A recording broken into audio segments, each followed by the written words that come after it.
Penjabat wali kota diminta evaluasi kinerja Sekwan DPRD Kota Ambon.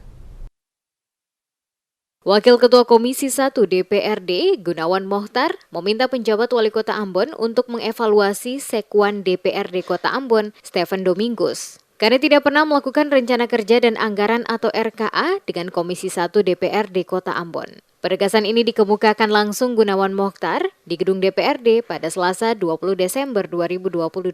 Menyikapi yang bersangkutan selaku Sekwan di DPRD Kota Ambon, selama ini tidak pernah mengadakan rapat internal bersama Komisi 1 DPRD Kota terkait kebijakan umum anggaran prioritas plafon anggaran sementara atau KUA PPAS maupun RKA. Selaku anggota DPRD Kota Ambon, dirinya merasa menyesal dan kecewa karena selama ini tidak mengetahui RKA yang ada di sekretariatan DPRD Kota Ambon. Rasa kecewa juga diutarakan kepada sejumlah anggota DPRD yang dinilai tidak kompak membahas RKA pada sekretariat DPRD.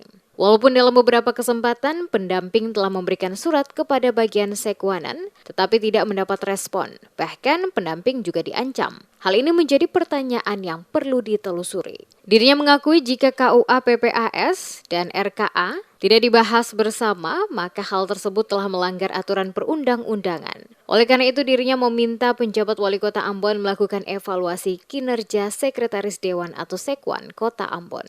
Jika KUA PPAS maupun RKA ini kita komisi tidak membahas atau melihatnya, berarti ada apa di balik ini? Berarti yang PP nomor 58 tahun 2005 itu bahasanya untuk transparan dan efisien maupun efektif tidak ada.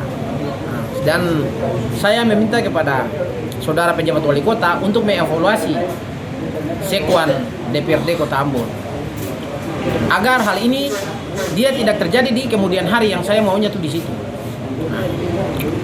Kenapa sampai saya sangat kesal sekali? Karena pendamping saja sampai diancam. Apa di balik ini semua? Lebih lanjut, Gunawan menjelaskan pengelola keuangan harus tertib dan taat pada perundang-undangan dan transparan. Sesuai dengan peraturan pemerintah nomor 58 tahun 2005 tentang pengelolaan keuangan daerah secara efisien, ekonomis, efektif, dan transparan.